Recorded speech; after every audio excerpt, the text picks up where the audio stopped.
with your host, Sebastian Fowler, aka me.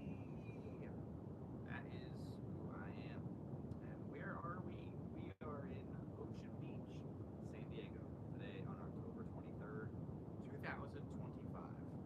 Seeing myself in this image reflection, I am realizing my hair looks rather scraggly, but that's okay. Welcome to the podcast, guys, episode 106. My name is Sebastian Fowler, aka Seabass, your host now, forever, and always. Thanks for tuning in today. We are here live in San Diego. Rock and roll. What is going on? Welcome to the channel. Yeah, it's been a pretty hectic week. I'm not going to lie. Honestly, it's been a whirlwind. So I'm grateful to still be here, to still be alive. It's a good feeling. A long way to go until I'm thriving. However, one step at a time. Just gotta put in the work. That's what they keep saying. So hopefully we'll find our way through. There are helicopters circling, which means somebody is having a heftier night than I am. I am very grateful for all of you for tuning in, who watch this show, who watch my videos, who tune into my Instagram. You guys are great. I love you very much. And I just would like to keep making content. So if you would like to help support the podcast, there are 2 links in the description you can use to help me stay afloat. Honestly, I've never been so down bad. It is not good. I'm trying my best here, man. This is really hard. So, doing whatever I can, one day at a time. It's really frustrating to keep sacrificing family memorabilia because, all my family passed away, and it's like I don't have them anymore. So, I'm just looking at my shelf right now. My shelf collapsed. My life is falling apart. And I don't really like it. I'm really trying to get out of this. No job applications are going through. I'm just doing Uber, and that's not making enough money. I got a week to make like $2,000. This is so hard. Being an American is not easy if you're not just loaded off from the start. You get a big old head start. Here you go.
Rebel magazine with that bike. I surfed down P Street with that bike. I don't know, man. I survived COVID with that bike.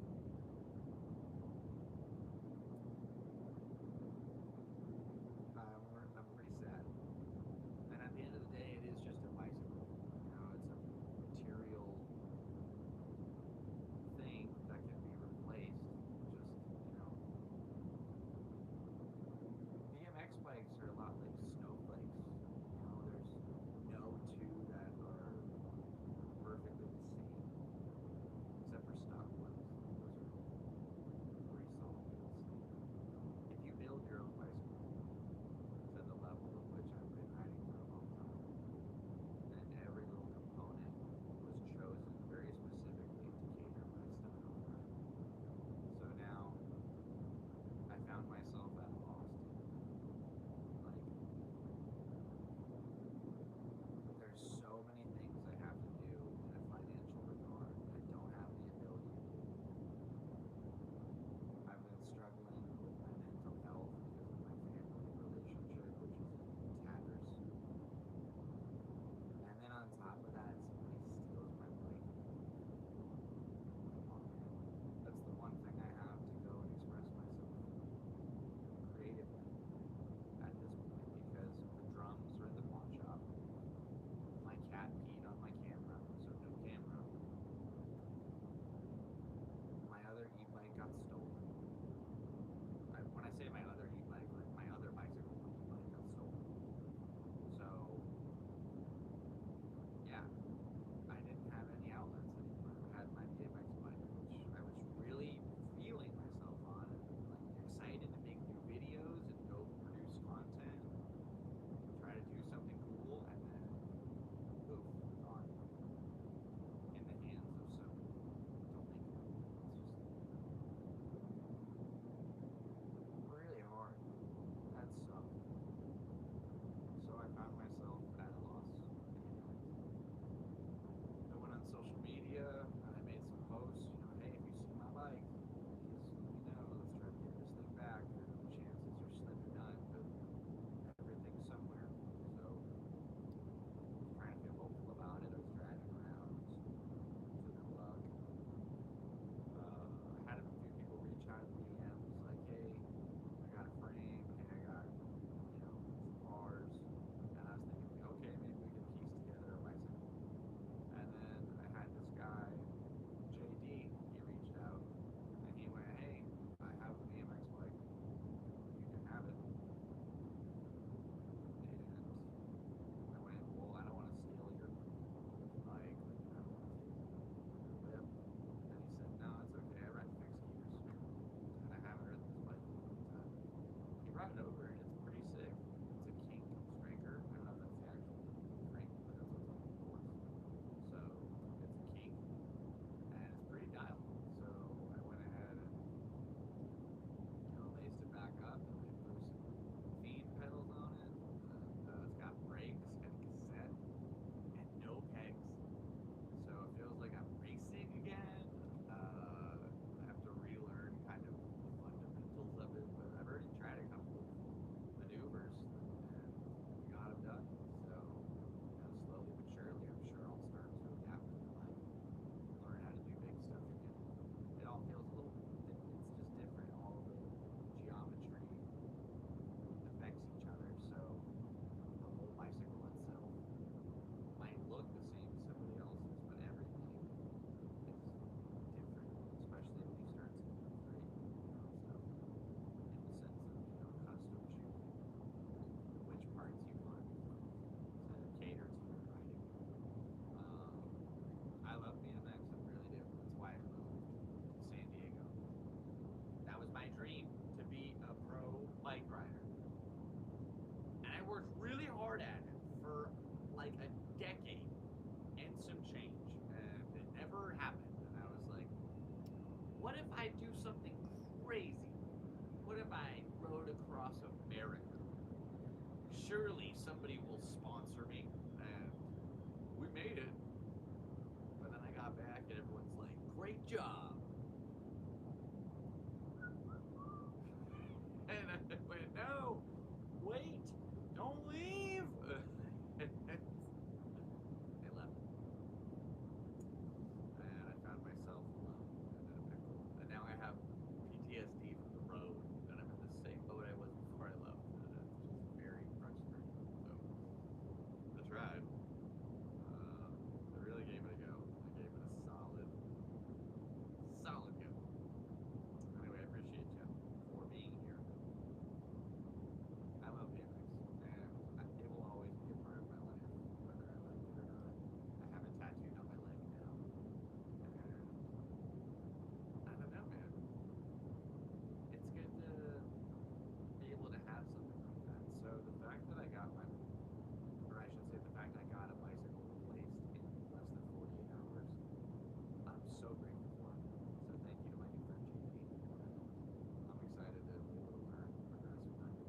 pointed at everybody who went to the Riyadh Comedy Festival. I don't know why you did that.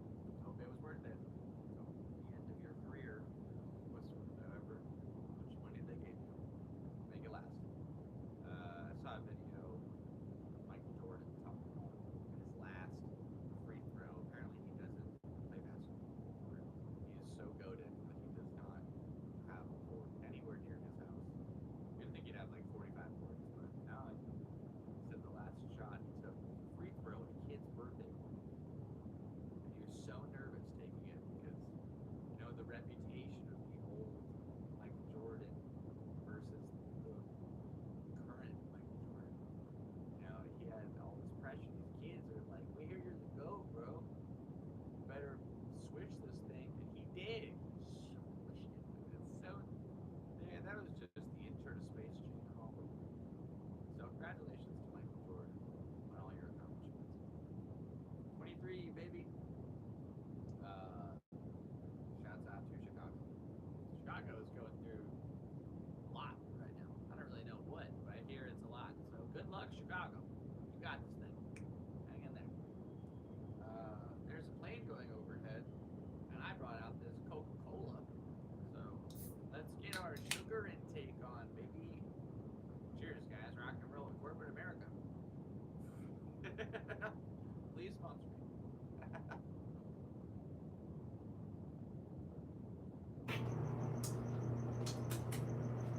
You know, when I was a kid, I didn't really like soda. It was all bubbly. And then I grew up, and I realized soda is just liquid candy.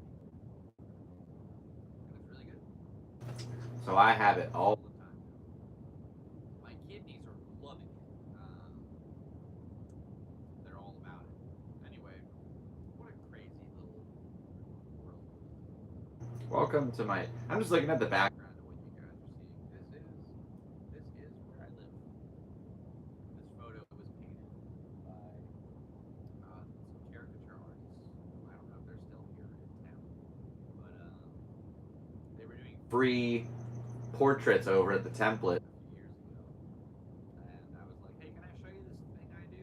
And I surfed out the hill, and then they're like, "Yeah, we can't do it here anymore, but come to our shop and we'll finish." And I brought over like a dog, and that's how we got it all done. I should have told them that Andy was a part of the gang because I think it was called Andy somewhere in here, and that's why Andy's in there. But typically, I don't have the camera pulled back far enough to see him. So, hey, buddy. You want to say hello to our viewers? You want to tune in? Come here, bud. Come here. Come on. You can come up. There you go. Hey, everybody, this is Ollie. Ollie, what are your current thoughts on the ceasefire in Gaza? Honestly, that's Probably the smart stance I'm taking.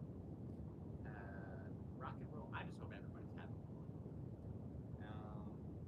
Shouts out to Netanyahu. Please send me $7,000 for saying that. Anyway. Oh, see? He really is the devil. Oh man, I almost lost everything there. Now I gotta get up again. Dang it, baby! What have you done? Oh, it's okay. That's all right. We're still alive for now. Please don't come after me, Israel. Glad I said that off camera. That's funny. Why does my podcast get such little response? Who knows? The answer may never be revealed. let's see. What we're doing today. Yeah, so basically, I got my bike. stolen, and then I got a new bike. So That's pretty good. that's not bad. You know what's not good? Situation in Okay, right now. What is going on? Come on, guys. You used to run the world. Britain. You had everything. And you did all in the name of spices. Something you never use. What happened? How did you let this Systematic failure. go fast? You gave up your guns in 90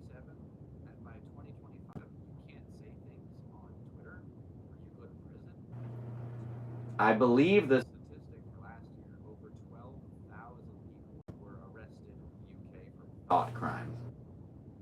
Now, let's keep in mind that thousands and thousands of perpetrators of sexual violence are walking free.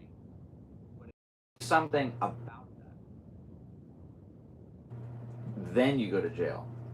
Now, please make that make sense to me, because as someone who grew up with free speech, it's like you can say anything you want on the internet as long as it's not a call to violence, like you're not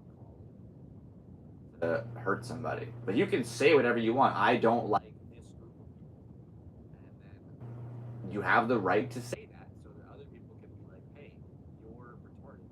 That's why we have words, so we can have a discussion. That's what free speech is.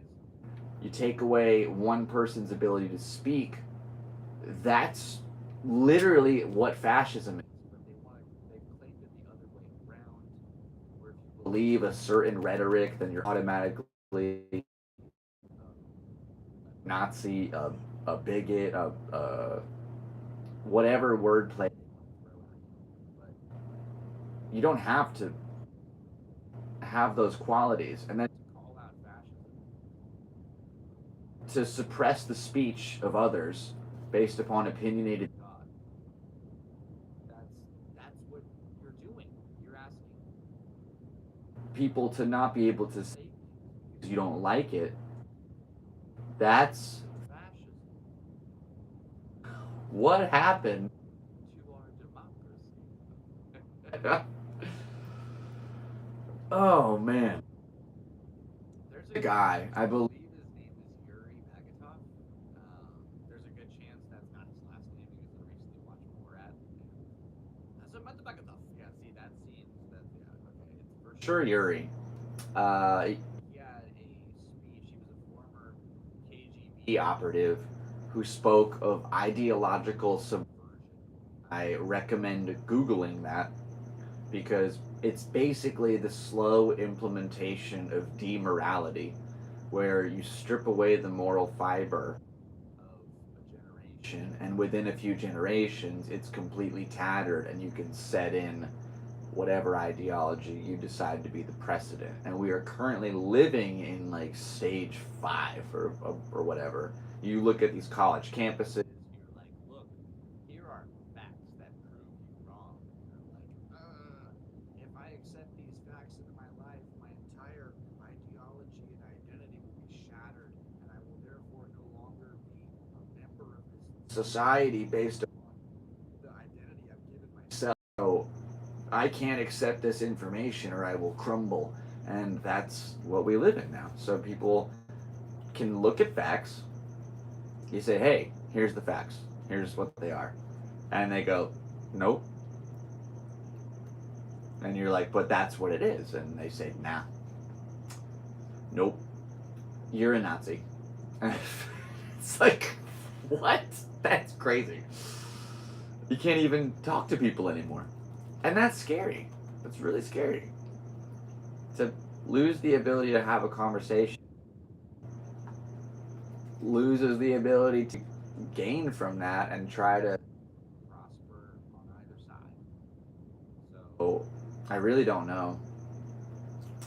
A lot of things are happening in the political world, every time I try to keep my ears peeled. I just end up getting overwhelmed with what's happening out there, and I have so many problems in my personal life. It's really hard to take on the pressure of what's happening in the global political thunderdome because yeah, there's a lot of really bad things all the time. It's really bad. So I'm trying my best to be a good person and help people when I can and give back to my community.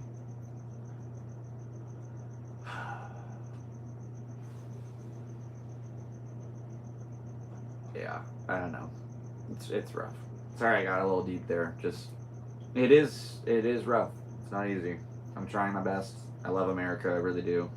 And I believe I believe in Americans. I believe in us as a people. Just because a couple of rich billionaires think they can put plastic in all the food and control us with our digital identities, we are still human beings, and there are hundreds of millions of us. So, I don't know. I know the internet has both connected and separated us as a humanity, but something needs to happen. Like, this is getting out of control. And I can just foresee it. I see something happen. Maybe EF's got their 2030 agenda. What's up with that? That's getting pretty close, according to my calculator. According to my calendar. I don't know. In theory, what, you got 365 days a year? Let's just call it 350 for fun. 5 years, that's 1750 and some change. So you got like 1800 days until we are in a new decade. And what does the future truly look like at the hands of these technocrats? Like, I don't know. I really don't. I grew up in a world without cell phones. And now you can like put a cell phone in your brain. So that feels strange. As a millennial, we've advanced as a species so much in the last 2 decades. It's hard to process that information. It's like living multiple lifetimes. You know, most people throughout history, when something was invented, it was like, I don't know, one thing every couple of years. Someone's like, I made a rope. They're like, that's amazing. And a rope was the shit for like 2,000 years. And one day somebody was like, I tied it and made a net. And they're like, what the fuck? And then now it's like, you know, 2000.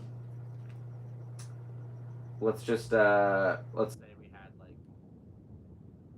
the big cellular telephone of the 80s had kind of shrunk it down to a more moderate size.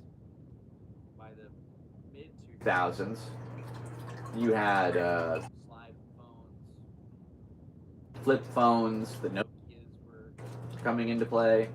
2010,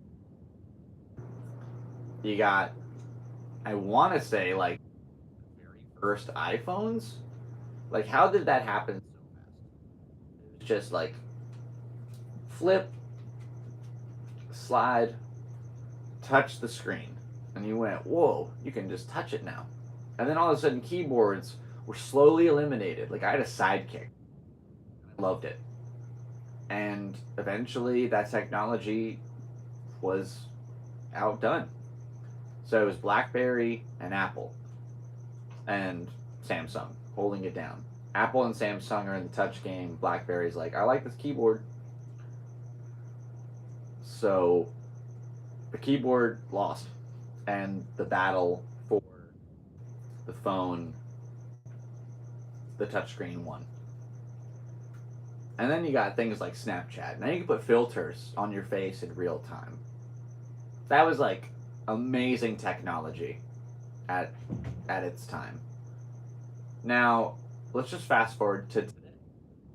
I can go into, I mean, you can use a couple of different apps to make this crazy, but you can use certain AI technologies to generate an image, and then use another AI technology to make that image move and come to life. And you can make a whole movie out of that from prompts. You can generate imagery from sentences. Excuse me. 20 years ago, we had Nokias. Now you can think movies.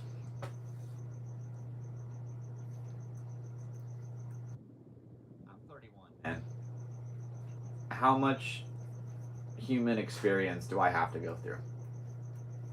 I was 7 when Y2K happened. I was 8 on 9/11. Survived 2012.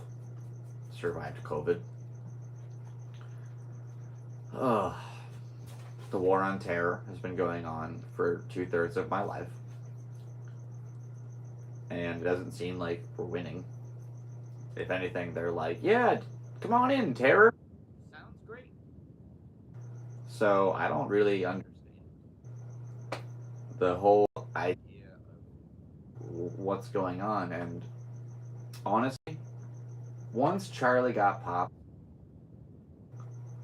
whether he's alive or dead, I mean, we've seen the trapdoor at the facility.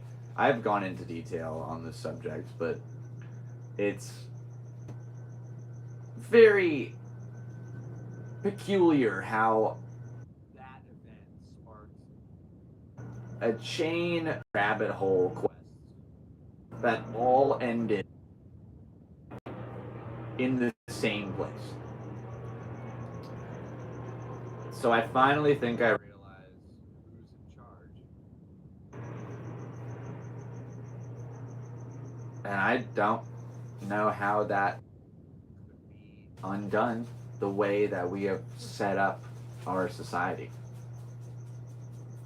That's very interesting to think about. You know, bread and circus.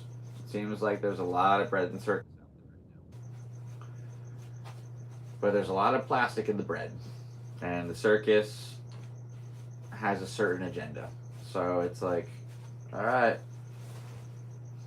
You guys remember the Crusades, right?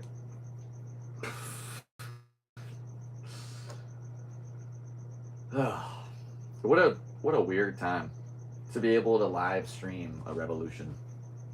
You know, they say the revolution won't be televised. They didn't say it wouldn't be live streamed though. Guarantee there'll be some dude on Twitch in the middle of a war zone. Like, hey chat, we're out here. These bombs giving people L's all day. Not me though. W's in the chat. What is the world? I don't even know. Should I be on Twitch? I think I missed that boat. I'm currently doing this for myself. This is over 100 episodes into the quest. I don't know if this is the right move.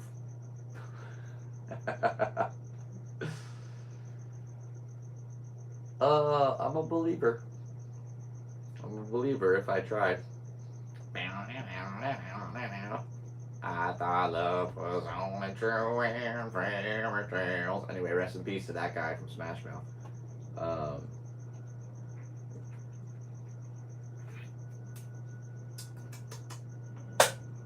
lot of noises. My apologies on the mouth noises. I thought love was only true in fairy tales. That's gonna be in my head for the rest of the night. Oh man. Alright. You know what? We're 30 minutes into this thing. We already talked about a lot of things that happened this week. Again, shouts out to JD for a new bicycle. Very grateful. God bless. If you were curious about the tour bike is still here. Hair? I don't know. It was hair. Having a cat is a very interesting life. Now, anyway, my tour bicycle, the Sunday, that one is still here. It's safe and sound. I am going through a bit of a,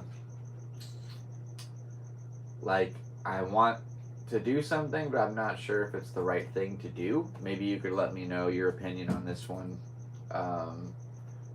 So, got it. So I ride a free coaster, and this bike has a cassette. There's 4 pegs on the tour bike. There's no pegs on the new bike. And I thought about switching over all that stuff. However, if I do that, you know, whatever new grind marks I put on these pegs will, you know, be different from the ones I did on the tour.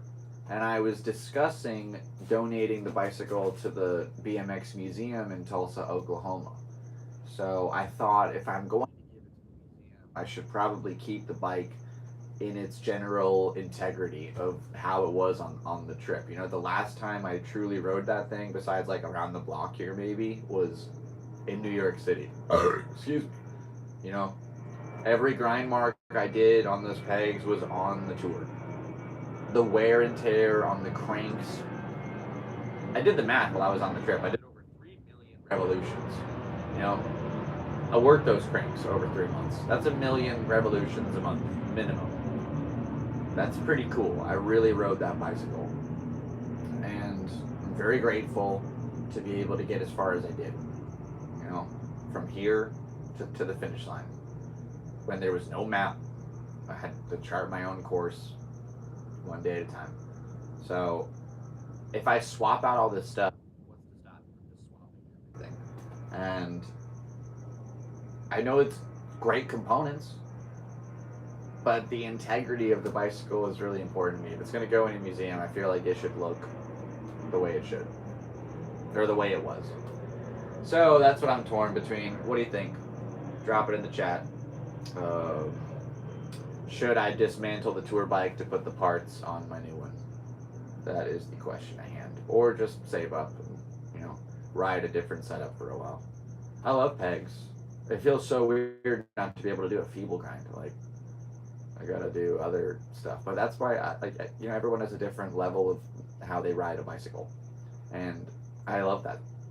I just love doing little grinds and tech stuff. And going backwards without having to pedal backwards is so much different because you can just sit there and think about it and be locked in. And when you're ready to, you know, cab out, then you do it. But when you gotta contemplate for the back pedaling, it's just a whole different level of riding, and you can't be in that same comfortable position to do the things you want to do. It's also good for doing different things. You know, having a cassette means there's no gap in between the startup time, and you can pedal faster. And you know, it's definitely I got like a race set up right now, so it's pretty cool.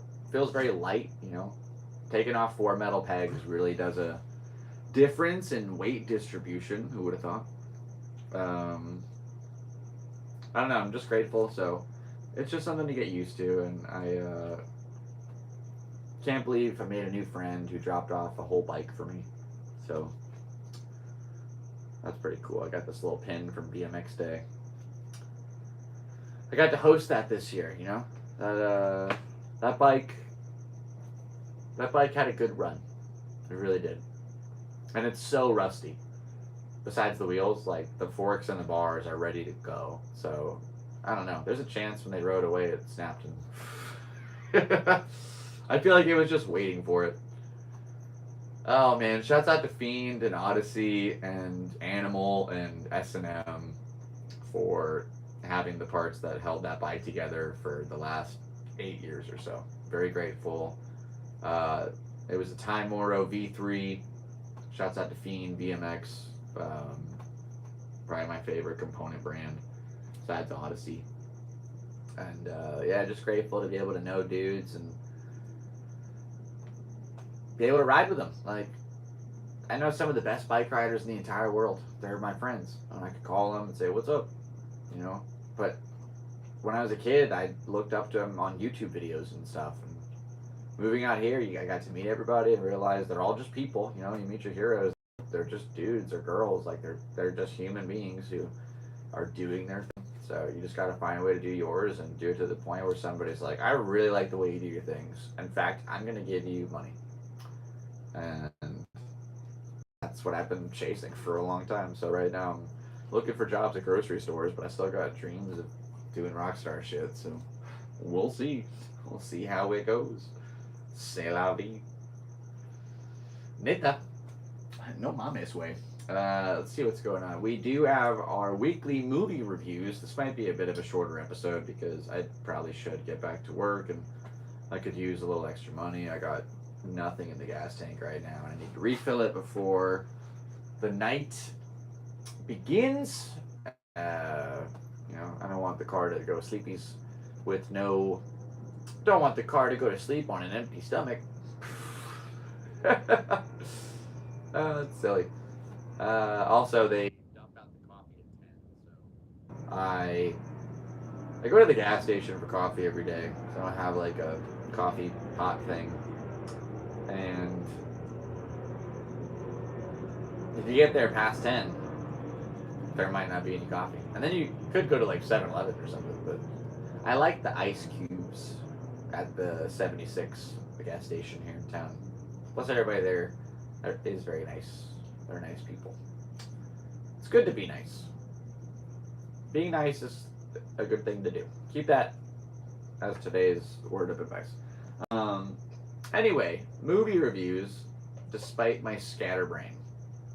We did see a couple things this week. Watching a lot of Monk. I'm just going to do a little Monk rant real quick, and then we'll go into the rest of the movies. So, Monk. Adrian Monk. He is a germophobic homicide detective who does not work for the department so far in the show. I'm only in like season 2. And I fell asleep through a lot of episodes. Just autoplayed. I'm kind of like, alright, well, you can sort of...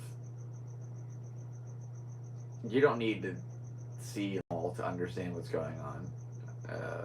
Anyway, he doesn't like to touch people's hands, but he solves murder mysteries. He's very strange. He has a lot of phobia. His wife was murdered. And honestly, I don't know if they solved...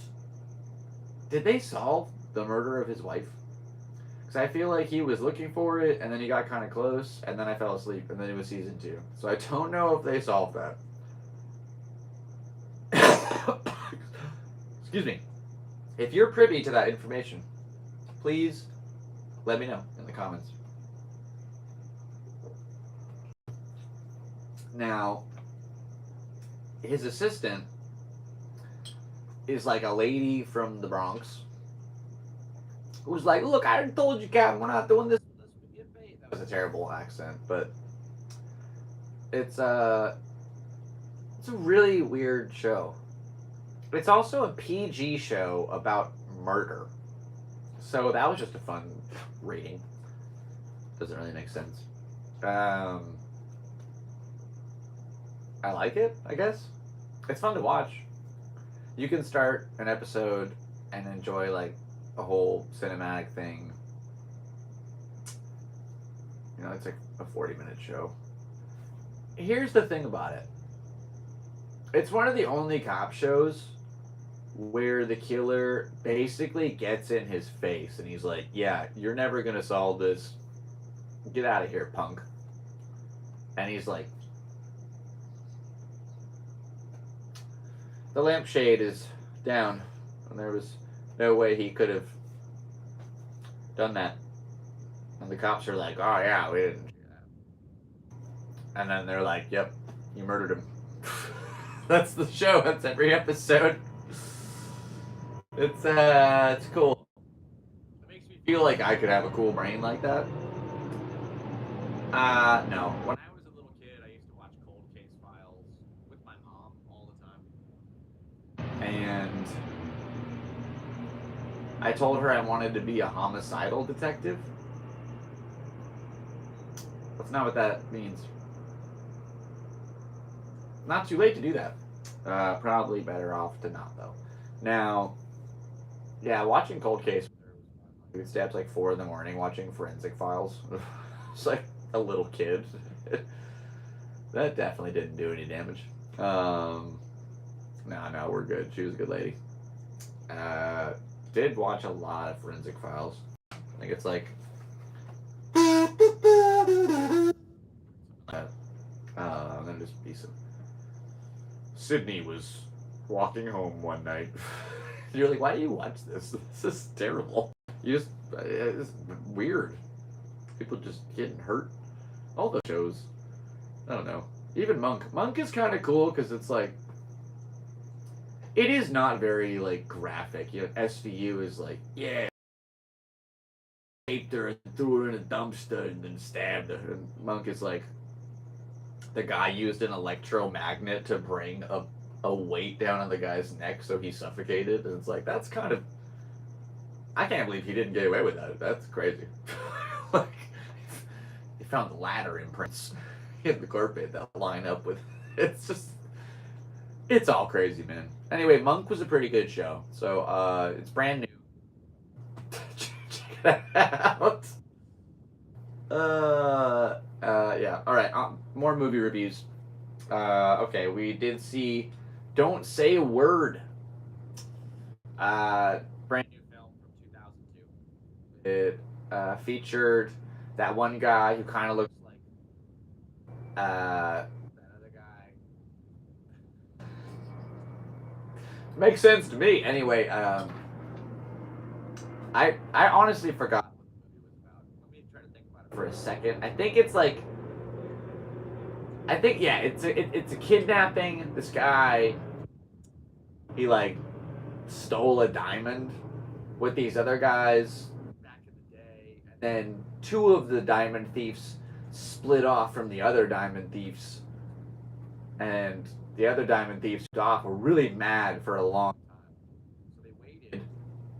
Excuse me, like I don't know, 10 years, and then they came back and they kidnapped the people who actually stole its daughter and manipulated him into doing all these things because he had to. And then you realize they got a whole bunch of other people and they kind of compromised themselves. And it was alright. It was cool. 6 out of 10. Don't say a word. Didn't even remember the name. The next one we saw. I'm gonna wait for we saw a film in the theater this week. I'm gonna give that my final kind of exit review. Now, we saw a movie called Ready or Not. I saw this in like a YouTube short. It was I think from the beginning part where she sits down with the family after the wedding, and they're all talking about playing this game. Now, very interesting. It was pretty fun. I haven't given it a proper rating yet, so I think we might do that through the course of this description. You got a girl, she's marrying into like a high-class, wealthy family, and, you know, the wealthy people are different. So, at midnight on their wedding night, they have to play a game. No coitus for these two. They have to play a board game with the family. It could be Chutes and Ladders, it could be, you know, backgammon, or it could be hide and seek, which is basically the premise of the movie. So, she has to hide from this family until dawn, and all of them are trying to kill her because they think if they don't kill her by dawn, they will die by some cosmic force. So, it's always nice watching a movie where the rich people are stupid. Like, you realize they're also just people. They might have a ton of money, but they're just like us. They make mistakes. Kind of goofy.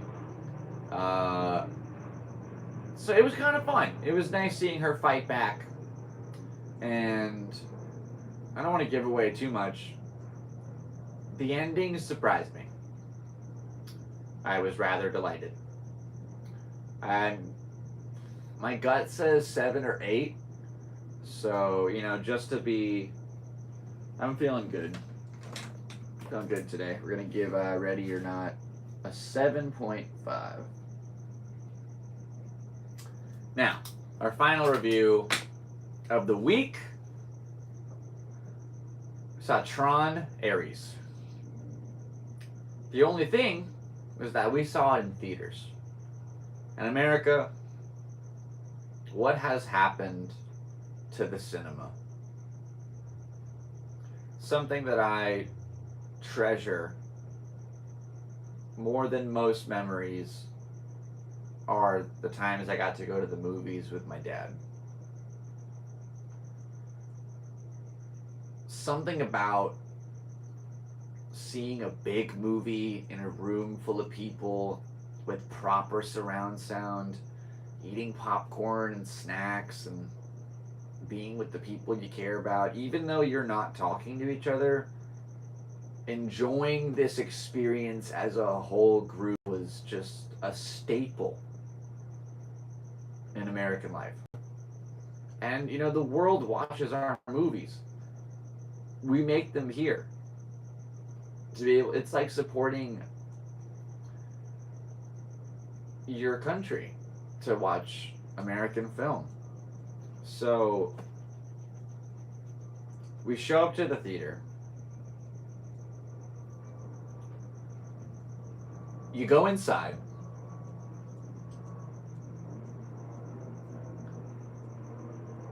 There's no people.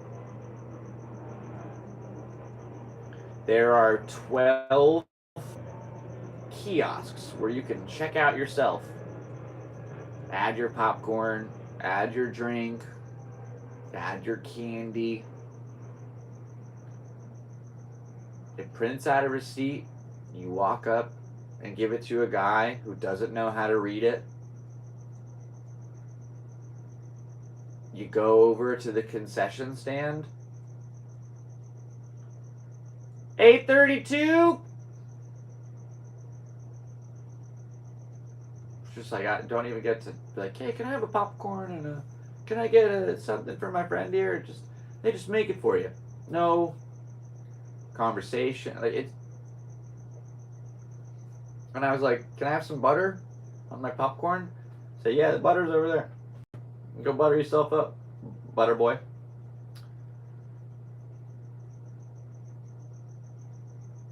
There were a total of 5 people that watched that movie, and my new friend included in that 5.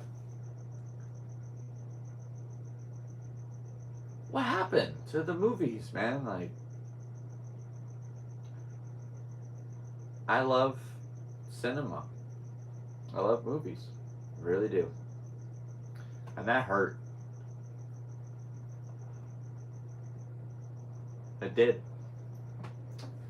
I think that maybe the theaters will die in our lifetime. Maybe private theaters will be a thing, but just as a conventional way to go out, you know. Tuesday, because at AMC, if you use your Stubbs rewards, you can get half off tickets or whatever. Even still, half off tickets, 2 tickets was like $24. So that's 12 with a discount. Popcorn $20, sodas $10. So that's $70 for 2 people. Movie in a room, like the chair reclines. Cool. Where's the... Hi, welcome to the movies. Hey, what are you here seeing today? It had no box office, man. Like, it didn't exist. I was like, is there a box office? And he's like, well, I guess I could, like, go to that desk and help you over there if you really... Like, I could check you out. It was a really bad experience. Now, let's get into the actual movie itself. Alright, so, Tron. My favorite part was when he said, it's Troning time. So it basically starts off where you... There's going to be some spoilers in here, probably. So anyway, it's Tron Ares, featuring Jared Leto. Fun fact, my mom went out with Jared Leto for a little bit. Or at least that's what she said.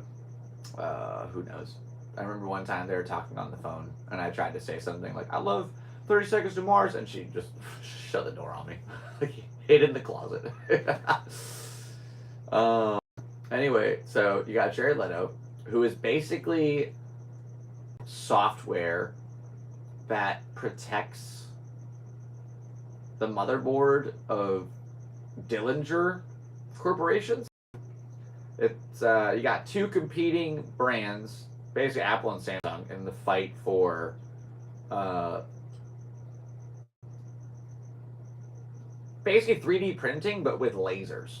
It can make stuff with lasers, anything, you know, organisms, machinery. The thing is, though, after 29 minutes, very specifically 29 minutes, they collapse and crumble into like nothingness. So they can bring Jared Leto to life in the real world for 29 minutes, but he like will die and crumble after that. So they're looking for something called the permanence code. And basically the movie is about a quest to find this code. Now, Jared Leto is like a cyber person. So he lives inside a little computer city. It's kind of like, it looks like Total Recall, like the way they made the city look. You got a red one and you got a blue one. Now the blue one is the other company, Enron or something, and they're looking for the code so they can provide, you know, food to people that can't have it. They can make like a food tree, and it would live in the snow or the desert or the mountain. You can just make stuff, and then everyone could be happy forever. That's what they. But so, you know, you got obviously like, like the, you know, people that want to hurt the humanity and people want to help the humanity. It's pretty much what the movie is kind of getting on about. And basically, Jared Leto is like a malfunctioning AI unit because he starts to question if he should really keep working for this guy, even though he's a computer program. So Jared Leto is like the main computer program guy, and then he has this second computer program person who is a black lady, which is just like, okay, well, that's interesting. I feel like what it should have just been also Jared Leto. Like, I don't get why there would be such a huge, like, I'm not trying to seem like a racist guy. Like, I'm literally thinking about this objectively in the sense of, like, why would a computer unit look like Jared Leto, and then the underling to his computer unit is like a black woman, like the exact opposite. It's the same program.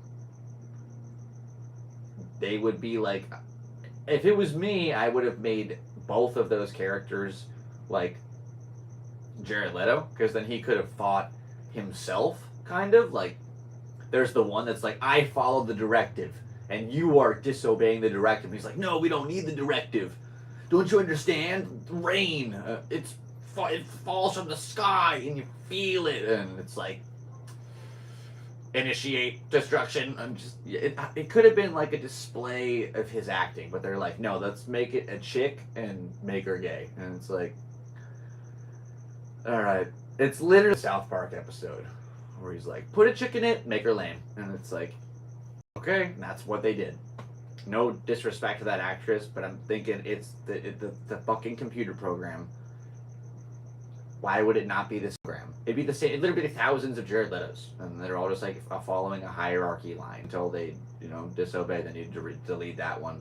Even like the idea of like deleting is like they have to fight.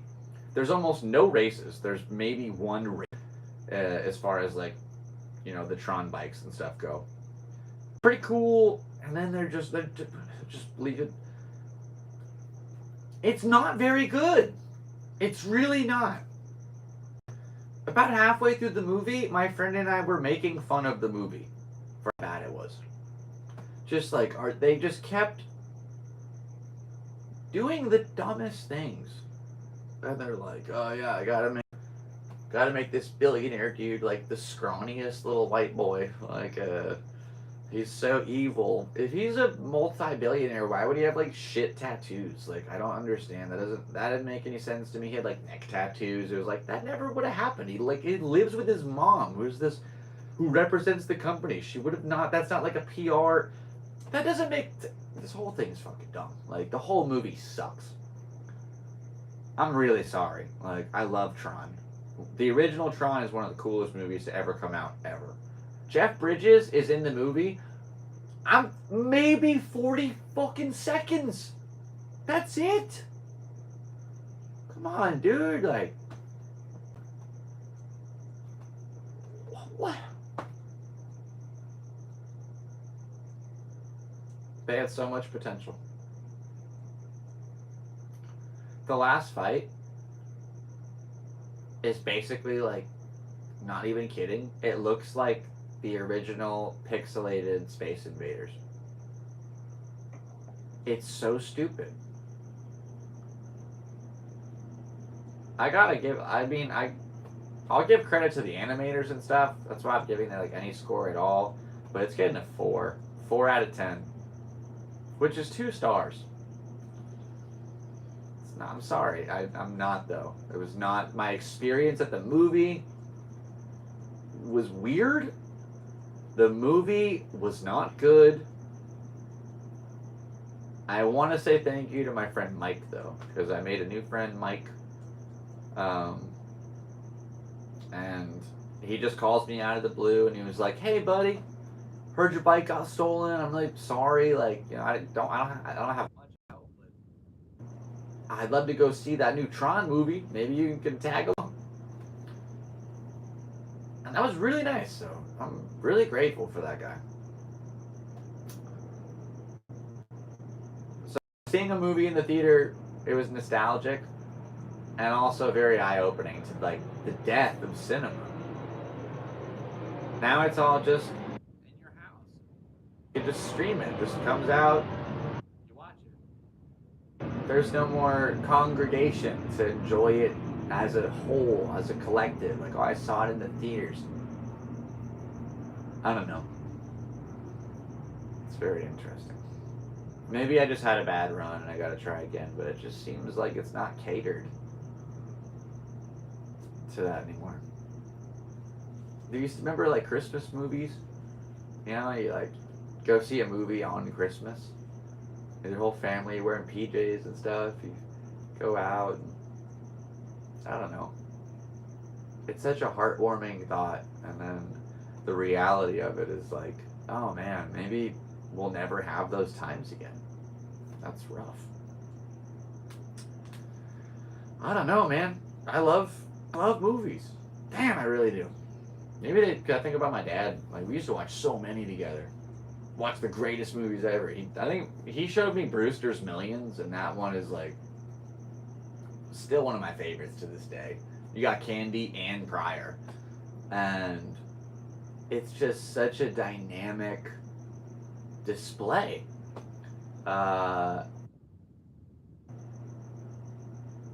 Movies used to mean something. Now it seems like everything's a reboot. And that's kind of tough to watch. Like, the idea of an original concept is not impossible. And that's why you see movies like Everything Everywhere All at Once. Amazing movie. Totally original concept. Animators taught themselves how to do CGI, so it was like nothing we've ever seen. Make more of those, man. What are you doing? Stop rebooting G.I. Joe or The Karate Kid. Make an original movie. Think about it. Do some drugs. Go in the mountains. Come out with a half-written script that's all scribbly and covered in dirt and blood and mud. Give it to a producer and be like, make this. And then that's how you get things like The Big Lebowski. That's how you get Superbad. That's how you get Metropolis. That's how you get The Goonies. That's how you get Anchorman. You know, just make cool movies that affect people that watch them. Make money. Everybody wins. But when you make a bad movie, you're not going to get the money that you put in, because the people that watch it are like, wow, this is awful. I'm not giving them any money. And then everyone who worked on the movie who's like, man, I hope I get some money. They're like, oh, we're not going to get any money? But I worked hard. Make a better movie. And you get the money. I don't get it. You ever watch a movie, they're like, how did they make this? Like, who greenlit this? Is this just like, Is there like one guy paying for this that really wants to watch it for a totally different reason? I don't know, but I've watched a few of them. Just be original, and that goes, for most of us. Like, be original, be true to yourself, make cool stuff. Think about how you want to affect the world and be that change. Do cool things. Believe in yourself. I know it's hard to take my own advice sometimes, but I mean it. Just live your best life. The only person who's capable of making or breaking your dreams is you. Excuse me. And that goes for me and my dreams. So I'm here. I'm working on it. I'm checking in with you guys here on this beautiful Thursday for episode 106 of the Galactic Seabass Podcast. And it's about 8:30 almost. I've got to get back to work. I've got some hustling to do.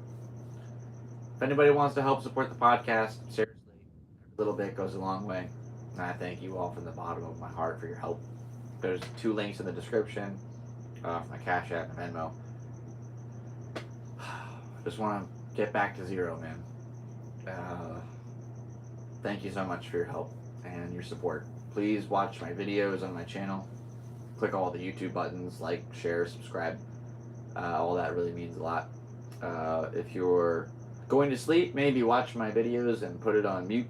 Who knows? And with that being said, a lot of things to do. Doesn't mean I love you any less. And I want to say thanks again to JD for the new bicycle. I'm very grateful. And keep that thing safe and locked up. If you're the guy who stole my other bike, I hope you find Jesus. And if you're thinking about stealing a bike, please don't, because you're going to make someone real sad. With that being said, if you're just a bike rider, next time you go for a bike, just appreciate it. Take a look around and just realize it's pretty cool. You're rolling on 2 wheels. So thank the cavemen, thank our ancestors, and thank you to humanity for creating wheels and pipes, and thank you to bike riders over the course of thousands of years to put them together in a certain way where you could spin on them and do tricks and stuff. Appreciate that a lot. Next, I love San Diego. I love California. I love my family. I know we're not really talking too much, but I love you guys. I love all my fans. I love you. I love the animals. I love the wind. I love hot tamales. Not the food, the candy. No, I'm sure tamales are good. I never had one. Maybe I have. I don't really know. Is that the one that comes in the husk? Because I definitely tried to eat the husk one time, and they made fun of me. And that's how we're ending today's episode. Don't eat the husk. Oh gosh. Thanks for tuning in to the Galactic Seabass channel. My name is Sebastian Fowler, aka Seabass, your host now, forever, and always. I appreciate you very much for tuning in today for episode 106 of the Galactic Seabass Podcast. Thanks for being here. And we will see you next week, or perhaps later this week, to do a little check-in. Please help support the channel. Click the links. Do all the YouTube stuff. I appreciate you very much. God bless America. God bless you. Best of luck in all your endeavors. You rock. We rock. Rock and roll. And with that being said, you know how we do this thing. And transmission.